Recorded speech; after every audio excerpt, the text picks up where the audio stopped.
Tinukoy ni dating DPWH Assistant District Engineer Hernandez ang ilang pang dati at kasalukuyang kongresista sa Bulacan na sangkot din umano sa mga maanumalyang flood control projects. Idinitalye rin sa pagdinig ng Senate Blue Ribbon Committee kung paano pinalolobo ang presyo ng mga proyekto para magkaroon ng perang magsisilbing kickback ng mga politiko.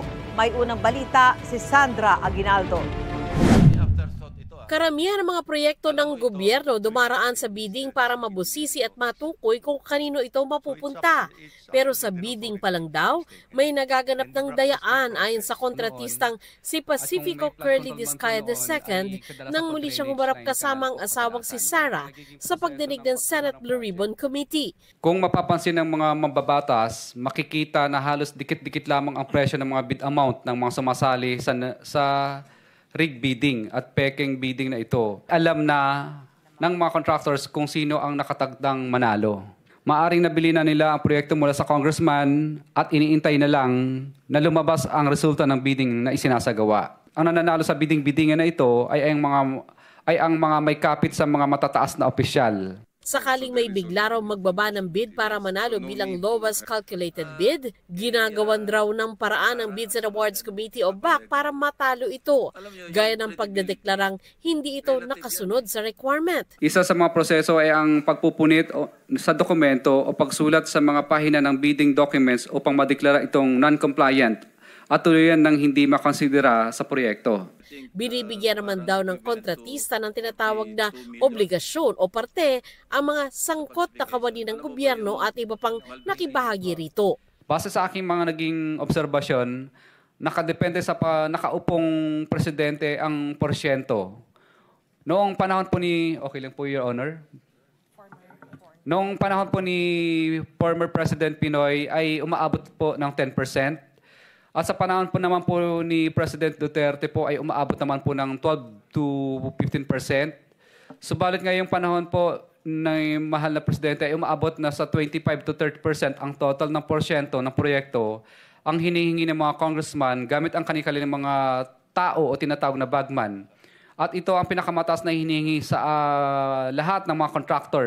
Kung hindi raw sila makikisama sa sistemang ito, hindi sila mabibigyan ng proyekto o kaya'y magkakaproblema at mabablocklist. Porsyentuhan din daw ang dahilan kaya overpriced ang mga proyekto. Ayon kay dating DPWH Engineer Bryce Hernandez, lahat daw ng proyekto sa nasasakupan niya sa 1st District ng Bulacan ay substandard. Paraan daw ito para magatasan ang pondo. Wala pong tumama kung ano po yung nakaspecify sa plano. Hindi po na-meet lahat yun. At lahat yan may porsyentuhan?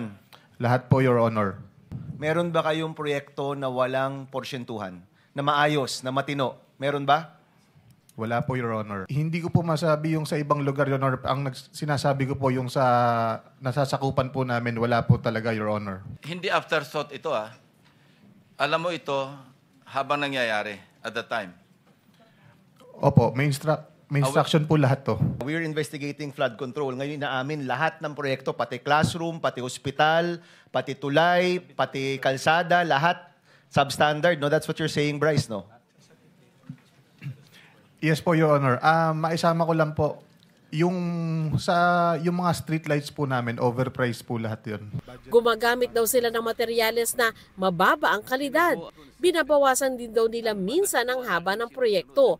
Kalaunan, nilinaw ni Hernandez na under-design daw ang mga proyekto at hindi substandard. Ayon kay Hernandez, pinapalobo rin nila ang porsyento ng proyekto para magkaroon ng perang panglagay sa mga proponent. Ito raw yung over-design. For example po, kung 100 pieces na bakal lang dapat ang gagamitin, ang ilalagay po sa program is 200 pieces po na bakal. Yung sheet pile po, hindi po totoo ang nagiging canvas dyan. Meaning? For example po, ang presyo lang talaga niya is 30 pesos per kilo. May mga ibang bagay po na pinapakarga sa amin dyan. For example, lalagyan po natin yan yung hauling fee. So, yung 30 pesos po magiging 40 pesos per kilo. Napakalaking po yun, adjustment po yun sa presyo ng materyales. Actually, hindi po siya substandard, bali under design po. Kasi ang ginagawa po natin, ino-over-design po natin yung plano, then ang susundin lang po natin is yung safe na design lang. So as per design po, under-design po siya. Actually, Senator Bam. mali po yung term ko na substandard kanina. Kung sa flood control projects, 30% na lang ang natitira dahil sa kickbacks. Iba naman daw sa pagtatayo ng mga gusali. Sa mga buildings po, ang natitira po dyan, mga 50% po. So kalahati lang po talaga ng budget ang ginagamit for construction. Walang 10% na bibigay sa proponent. Magiging substandard pa rin ba? Marami pa pong kinoconsider na expenses, Your Honor, hindi lang po yung sa proponent. Kaya nga, sa DPWH. Yes po, so magiging substandard pa rin po. Wala raw alam dito si dating DPWH Secretary Manny Bonoan. I don't know what to say, Your Honor. This is the first time that I have heard about all these shenanigans. Pinangalanan din ni Hernandez na may iba pang kongresista na sangkot. Nagbanggit ka kasi ng dalawang kasama namin dito. Ibig mo sabihin, walang mga congressmen na involved? Meron po, Your Honor. Si Kong Tina Pancho po, si Kong Boy Cruz po, saka si Kong Danny Domingo po. So sila, 15 to 20, paano yun? Opo, parang ganun po, nasa 15% po to 20%. Si Congressman Danny Domingo ay kasalukuyang kinatawan ng Bulacan 1st District, habang Bulacan 2nd District Representative naman si Congresswoman Tina Pancho. Dati namang kinatawan ng Bulacan 5th District si Ambrosio Boy Cruz, na kasalukuyang mayor ng Giginto, Bulacan. Sinusubukan pa namin silang makuna ng pahayag. Humarap din sa pagdinig si Lauren Cruz, ang umano'y bagman ng sinibak na si Bulacan 1st District Engineer Henry Alcantara. Mariin niyang itinanggi na bagman siya o taga-kolekta ng pera ni Alcantara, pero aminado siyang dinala ang limpak-limpak na salapi sa bahay niya na binansagang tambayan. Yung tambayan, bahay mo yun, property mo yun, ano? Yes, Mr. Chair. Okay, thank you. Okay. Tambayan, yung dalahan ng pera, hindi ba? Isang beses ko lang po sila nakitang nagdala sa sinasabi pong bahay ko po. Magkano yung isang beses lang, kuno, sabi mo? Nagsaka ng pera yung tambayan. Your Honor, hindi ko po alam kung anong total no, kasi hindi naman po ako kasali sa opisina nila. But anyway, Bryce, magkano yung mga pera dinadala sa tambayan tuwing magbabagsak ng pera? Sa pag-aalala ko po, billion po. Billion? Your Honor. Opo. Kada bagsak?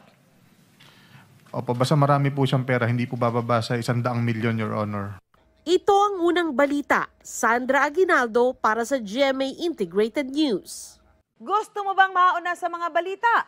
Mag-subscribe na sa GMA Integrated News sa YouTube at tumutok sa unang balita.